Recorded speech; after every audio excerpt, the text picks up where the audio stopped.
Hello एटीपियंस। अब आपकी तैयारी अच्छी चली रही होगी और इस पेपर के साथ में और तैयारी को बेहतर करते हैं। इसमें आज हम पढ़ेंगे इलेक्ट्रोस्टैट्स। तो पेपर से स्टार्ट करते हैं। ये क्वेश्चन नंबर 1, 2, 3 आपकी स्क्रीन पर, ठीक है। Question number 1, 2 and 3। Next is this is question number 4 on your screen. Question number 5 and 6 belongs to a para and question number 7 and 8 अभी आपकी स्क्रीन पर है, ठीक है। और this is question number 9 and this is question number 10। तो आपने question तो देख ही लिए हैं और बस आप दम से लगने कराने शुरू हो जाओ कि ये सारे क्वेश्चन अभी खुद से करने स्टार्ट कर दो एकदम दम से। तो अभी इस वीडियो को पॉज कर दो है और मैं अभी इसके सॉल्यूशन बनाना स्टार्ट करने वाला हूँ। तो जल्दी से पॉज करो और आगे मैं अपना कंटिन्यू करता हूँ। देखो क्वेश्चन वन के सामने कोई मार्क्स लिखे हुए नहीं है तो इसको है ना 3 मार्क कर दो कि क्वेश्चन नंबर 1 3 मार्क्स का है। अब इसको स्टार्ट करते हैं। तो फर्स्ट ऑफ ऑल देखा है क्या है, direction of resultant electric field ये पूछा है। तो और किस पॉइंट पे पूछा है, पॉइंट पी पर पूछा है। तो इस पॉइंट पर जो इलेक्ट्रिक फील्ड की जो नेट डायरेक्शन बनेगी उसकी बात कर रहा है।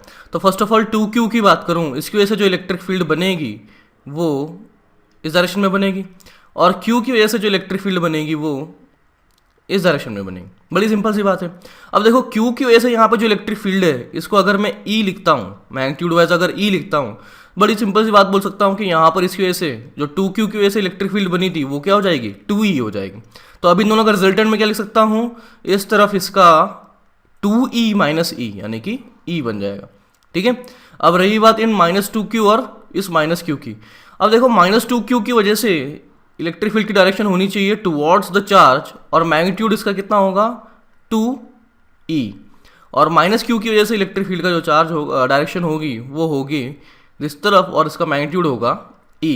अभी देखो इस 2E ये वाला 2E और इस E का रिजल्टेंट जो आपका बनने वाला है वो क्या हो जाएगा, इस तरह बन जाएगा, वो इस तरह बन जाएगा और कितना हो गया E। अभी देखो मैं इसको दोबारा बनाता हूँ। एक E तो मेरे पास ये रहा और दूसरा E मेरे पास ये रहा और इन दोनों के बीच में जो एंगल है वो अभी 90 डिग्री है। तो रिजल्टेंट क्या हो जाएगा, एकदम सीधा वर्टिकली अप हो जाएगा। तो इसका ऑप्शन आंसर बी सही हो जाएगा, ठीक है। अब क्वेश्चन 2 की बात करें। क्वेश्चन 2 में देखो क्या हो रहा है, 3 चार्ज पार्टिकल है equilibrium under electrostatic forces only. अब पहले में चलो पहली बात तो साइन की बात कर लेते हैं। साइन की बात करें तो अब देखो अगर मैं तीनों सेम साइन के ले लेता हूँ, मान लो पॉजिटिव चार्ज ले लिए है ना, पॉजिटिव चार्ज ले लिए मैंने साथ में रख दिए, तो क्या इक्विलिब्रियम में रह पाएगा, नहीं रहेगा। अबे सब धक्का मारेंगे ना इसको, ये इधर धक्का मारेगा, ऐसे जाएगा, सब दूर दूर भाग जाएंगे। तो दूर दूर भागेंगे तो इक्विलिब्रियम में रहेगा नहीं। इसका मतलब मैं तो कह सकता हूँ कि डेफिनेटली कि उनके चार्जेस हैं वो सेम साइन के तो नहीं होने वाले हैं। इन तीनों में से ऐसा कॉम्बिनेशन बनने वाला है कि तीनों का चार्ज सेम साइन तो नहीं होने वाला।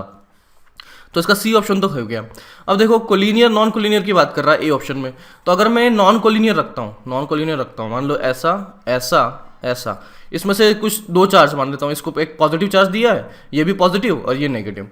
तो आप इन दोनों में देख सकते हैं कि इस पे फोर्स ऐसा, इस पे फोर्स ऐसा, और इन दोनों का अट्रैक्शन अगर ऐसा होगा तो ऐसा होगा। तो मैं बोल सकता हूं कि इन दोनों का कभी भी रिजल्टेंट 0 नहीं होगा। ये देखो ना कि ये और ये, तो रिजल्टेंट इन दोनों के बीच में ऐसा कुछ बनने वाला है। जबकि हमें तो क्या करना है, रिजल्टेंट को आपको क्या करना है, इक्विलिब्रियम में रखना है, यानी कि रिजल्टेंट को 0 रखना है। तो मैं बोल सकता हूं कि चार्जेस को अगर नॉन कोलिनियरली रखा जाए तो कभी भी वो इक्विलिब्रियम में नहीं रह पा रहे हैं। और अगर इक्विलिब्रियम में नहीं रह रहे हैं इसका मतलब आपका नॉन कोलिनियर तो कभी होने वाले नहीं है। तो बचा क्या फिर, कोलिनियर बचा। तो आपका ये ऑप्शन भी सही हो गया। अब can not have same magnitude, ये कह रहा है all the charges can not have same magnitude. अगर कोलिनियर है ये तो डिसाइड हो ही गया, ठीक है, कोलिनियर है ये तो डिसाइड हो ही गया। तो इसका चार्ज मान लेता हूँ कुछ Q1, ये मान लेता हूँ Q2 और यहाँ मान लेता हूँ कुछ -Q3, ठीक है। तभी जाके ऐसा ही कुछ कॉम्बिनेशन बनेगा सच दैट कि आपका इक्विलिब्रियम में बनेगा ये। तो अब देखो अगर इस -Q3 वाले चार्ज की मैं इक्विलिब्रियम की बात करता हूँ तो इस पॉइंट पर इस चार्ज की वजह से और इस चार्ज की वजह से इलेक्ट्रिक फील्ड क्या होनी चाहिए, 0 होनी चाहिए। और ये डिस्टेंस अगर D1 लिखता हूँ, ये वाला डिस्टेंस, और ये वाला डिस्टेंस अगर D2 लिखता हूँ तो इसकी वजह से यहाँ इलेक्ट्रिक फील्ड लिखूंगा मैं कि Q1/D1² और इस Q2 की वजह से यहाँ इलेक्ट्रिक फील्ड लिखूंगा मैं कि Q2/D टू स्क्वायर। अब देखो ध्यान देने वाली बात है कि इसकी वजह से इलेक्ट्रिक फील्ड होगी, इस Q1 चार्ज की वजह से इलेक्ट्रिक फील्ड होगी इस डायरेक्शन में, और Q2 चार्ज की वजह से इलेक्ट्रिक फील्ड होगी इस डायरेक्शन में। तो दोनों का नेट आपका जीरो हो जाना चाहिए। तो मैग्नीट्यूड वाइज में क्या कर रहा हूँ, इक्वल कर रहा हूँ। तो यहाँ पे देखो Q1 by Q2 is equal to D1 by D2 का square. Q1 by Q2 equal to D1 by D2 का स्क्वायर। ठीक है, तो जब until and unless D1 is equal to D2 ना हो जाए, until and unless D1 equal to D2 ना हो जाए, तब तक मैं बोल सकता हूँ कि जब ये ऐसा हो रहा है तो आपका क्या हो जाएगा, Q1 is equal to Q2 हो जाएगा। ठीक है, सिर्फ एक केस की बात हो रही है, लेकिन उसके अलावा कोई भी केस ले लो आपका ऐसा नहीं होने वाला है। लेकिन ये तो क्या है, जनरल स्टेटमेंट है। तो जनरल स्टेटमेंट में आप ऐसा कर नहीं सकते हैं, एक स्पेसिफिक केस की तो बात कर नहीं सकते हैं। तो आप मैं बोल सकता हूँ कि can not have same magnitude, can not have same magnitude. तो तभी जाके क्या होगा, किसी भी random values of D1 D2 के लिए आपका ये इक्विलिब्रियम में रह पाएगा। ठीक है, तो आपका बी पार्ट भी हो गया। अब देखो स्टेबिलिटी की बात करें, इक्विलिब्रियम स्टेबल है या अनस्टेबल। अब मैं क्या करता हूँ, इस -Q3 को थोड़ा धक्का मार दिया इस डायरेक्शन में, तो इस तरफ अगर धक्का मार दिया तो ये यहाँ पहुँच गया, और ये यहाँ पहुँचा है तो देखो Q2 की इलेक्ट्रिक फील्ड तो इस पर और बढ़ गई, इस Q2 की इलेक्ट्रिक फील्ड इस पे इस तरफ बढ़ गई, और इस Q1 की इलेक्ट्रिक फील्ड इस डायरेक्शन में जो थी, इस डायरेक्शन में जो थी वो कम हो गई। तो इस पर नेट इलेक्ट्रिक फील्ड क्या बन गई, ऐसे नेट इलेक्ट्रिक फील्ड ऐसे बन गई। तो ये नेगेटिव चार्ज था, तो इस पर जो नेट फोर्स बनने वाला है वो कैसे बन जाएगा, ऐसे बन जाएगा। Q इंटू ई होता है ना, और नेगेटिव चार्ज है, दैट्स वाई इस पर इलेक्ट्रिक फील्ड के ऑपोजिट डायरेक्शन में फोर्स लगने वाला है। अब मैंने देखा था, इसको मूव किया मैंने ऐसे, और ये इस पर फोर्स एक्स्ट्रा जो लग रहा है वो भी ऐसा है, तो ये क्या बन जाएगा आपका अनस्टेबल इक्विलिब्रियम। स्टेबल के लिए क्या होता है, मैंने अगर इस तरफ मूव किया तो इस बॉडी पे वापस उस पॉइंट पे पहुंचाने के लिए रिस्टोरिंग फोर्स एग्जिस्ट करे, तो ये हो जाएगा स्टेबल। ठीक है, लेकिन हमारे तो क्या हो रहा है, हमने मूव किया इस तरफ और फोर्स भी आया इस तरफ, तो ये हो जाएगा अनस्टेबल। तो इसका ऑप्शन डी भी हो जाएगा। ये बड़ा इजी सा सवाल था, कंसेप्चुअल सवाल था, और अगर हो गया तो बहुत ही बढ़िया बात है। और अगर क्वेश्चन 3 पे हम बढ़ते हैं, क्वेश्चन 3 की बात करें, एक मिनट यहाँ पे बहुत कुचड़ा हो गया, इसको साफ कर लेता हूँ पहले। हाँ देखो अब साफ हो गया। अब बात करते हैं, हमें पूछा है कि इन सेमी सर्कुलर पोर्शन की वजह से इस सेंटर O पर जो ओरिजिन है इस पर इलेक्ट्रिक फील्ड कितनी होने वाली है, और डायरेक्शन भी पूछिए। ठीक है, तो फर्स्ट ऑफ ऑल मैं क्या करता हूँ, इस रिंग को दो पार्ट में तो देख ही सकते हैं, एक तो माइनस लैम्डा और एक प्लस लैम्डा की वजह से। तो अगर मैं इस हाफ रिंग, ये माइनस लैम्डा वाले की रिंग की वजह से इलेक्ट्रिक फील्ड इस पर निकाल दूँ, ठीक है, तो उसी तरह से मैं इस 2 लैम्डा वाले की वजह से भी नहीं इलेक्ट्रिक फील्ड निकालूंगा, दोनों का वेक्टर सम कर दूंगा। तो आप देखो करते हैं कि ये आपका ऐसा एक्सिस है, मैं क्या करता हूँ यहाँ से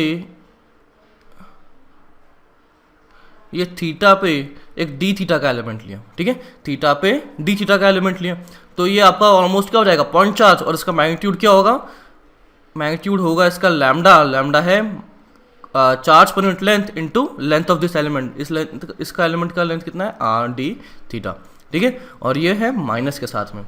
तो आप देखो इसकी वजह से जो इलेक्ट्रिक फील्ड होगी उसका कैसे लिखा जाएगा, उसका मैग्नीट्यूड लिखा जाएगा KQ बाय आर स्क्वायर, यानी कि K, अभी साइन तो हमें छोड़ दो क्योंकि वो डायरेक्शन तो हमें पता ही है, तो lambda R D theta KQ by R square.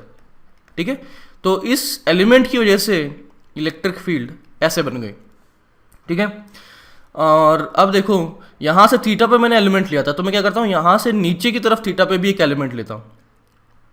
ठीक है, ये एलिमेंट बना, और वो भी डी थीटा का लिया, तो उसकी वजह से जो इलेक्ट्रिक फील्ड बनेगी वो ऐसे बनेगी। मैग्नीट्यूड अगेन सेम होने वाला है, तो मैं बोल सकता हूँ कि इस इलेक्ट्रिक फील्ड का इस तरफ कंपोनेंट और इस इलेक्ट्रिक फील्ड का इस तरफ कंपोनेंट आपस में क्या हो जाने, कैंसिल आउट हो जाने। तो मैं देखना बस ये बचा है कि अब इस एलिमेंट की जो इलेक्ट्रिक फील्ड है वो उसका सिर्फ और सिर्फ ये वाला कंपोनेंट ही आपका अल्टीमेटली बचने वाला है। ये वाला कंपोनेंट तो क्या है, नीचे वाले कंपोनेंट के साथ कैंसिल आउट हो जाएगा। ठीक है, तो बस मैं क्या कर लेता हूँ, इसकी इलेक्ट्रिक फील्ड निकाल लेता हूँ ऐसा, और उसका कंपोनेंट ले लिया इस तरफ और उसको इंटीग्रेट करवा दिया, तो मेरे पास आ जाएगा पूरा electric field because of this half ring. ठीक है, तो ये जो टोटल इलेक्ट्रिक फील्ड थी उसका मैं क्या करता हूँ, कॉस थीटा ले लेता हूँ। कॉस थीटा यानी इस इलेक्ट्रिक फील्ड का इस तरफ कंपोनेंट कॉस थीटा हो जाएगा। ठीक है, और इंटीग्रेट किया इसको कहाँ से कहाँ तक, -π/2 से लेकर +π/2। -π/2 मतलब देखो हमने ये रेफरेंस लाइन लिया है तो इस तरफ जाना पॉजिटिव, तो इसके उल्टा जाना नेगेटिव हो जाएगा। तो -π/2 वाला एलिमेंट मतलब ये वाला एलिमेंट लेना है मुझे। तो -π/2 से लेकर यहाँ तक 0 और 0 से लेकर यहाँ तक π/2। ठीक है, अब इसको इंटीग्रेट करते हैं तो क्या हो जाएगा कि लैम्डा, इससे तो ये गया k λ/r कॉस थीटा का इंटीग्रेशन, ये cos theta d theta integral limit -π/2 से +π/2। तो इसको सॉल्व करेंगे तो आपके पास क्या बन जाएगा 2k λ/r और डायरेक्शन क्या है ओरिजिन पे इस तरफ माइनस एक्स एक्सिस की तरफ। ठीक है, तो मेरे पास आ गया है इसकी वजह से इलेक्ट्रिक फील्ड। तो सिमिलरली इसकी भी वो तो इसी फॉर्म में होने वाली है और इसमें क्या दे रखा है लैम्डा की वैल्यू 2 लैम्डा हो गई है। तो इसकी वजह से मैं इलेक्ट्रिक फील्ड लिखूंगा तो क्या हो जाएगा 2k लैम्डा की जगह 2 λ/r। तो इसका मैग्नीट्यूड मेरे पास पता लग गया और इसकी वजह से भी इस तरफ आ गया। तो दोनों का सम करने वाले हैं तो कितना हो गया दिस प्लस दिस।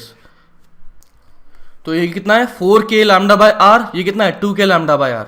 तो ये टोटल कितना हो गया 6k λ/r और डायरेक्शन क्या है माइनस एक्स एक्सिस। तो आपका आंसर हो जाएगा दिस वन। ठीक है, क्वेश्चन नंबर 4 देखो बहुत ही मज़ेदार सवाल है इसमें। अब अगर ये पैराबोलिक ट्रेजेक्टरी है और उसके बाद आपको कौन सा ऑप्शन होना चाहिए A, B, C और D। ठीक है, तो एक बार याद करो आपने पैराबोलिक ट्रेजेक्टरी और कहाँ देखी थी, प्रोजेक्टाइल में देखी थी। प्रोजेक्टाइल में कैसा होता था, ये रही प्रोजेक्टाइल और ऐसा गया, ये आपका ग्राउंड। तो अब देखो इसमें एक्सेलरेशन कहाँ होता था, इसका एक्सेलरेशन कहाँ होता था G डाउनवर्ड होता था, तब जाके इसकी पैराबोलिक ट्रेजेक्टरी बनती थी। तो इसकी पैराबोलिक ट्रेजेक्टरी ऐसे बन रही है तो इसके लिए मतलब इसका एक्सेलरेशन कहाँ होगा, एक्सेलरेशन इस डायरेक्शन में रहा होगा। सही बात है, बस इसी पैराबोला को क्या कर दो 90 डिग्री एंटी क्लॉकवाइज में घुमा दो। इसको बस ऐसा स्क्रीन को टेढ़ा करके देख लो तो तुम्हें दिख जाएगा कि ऐसी पैराबोला बन रहा है, ऐसा पैराबोला बन रहा है। इसका मतलब इसका एक्सेलरेशन इस तरफ है, एक्सेलरेशन इस तरफ है तो आपका क्या बनने वाला है इलेक्ट्रिक फील्ड भी तो इसी तरफ होगी, क्योंकि क्या है प्रोटॉन है, प्रोटॉन पे फोर्स क्या लगेगा Q × E, यानी कि इलेक्ट्रिक फील्ड के डायरेक्शन में फोर्स लगने वाला है। और फोर्स डिवाइड बाय मास करूंगा तो एक्सेलरेशन होगा, एक्सेलरेशन की मुझे डायरेक्शन पता है, इसका मतलब इलेक्ट्रिक फील्ड की डायरेक्शन भी यही होने वाला है। बहुत ही सिंपल, बहुत मज़ेदार सवाल था।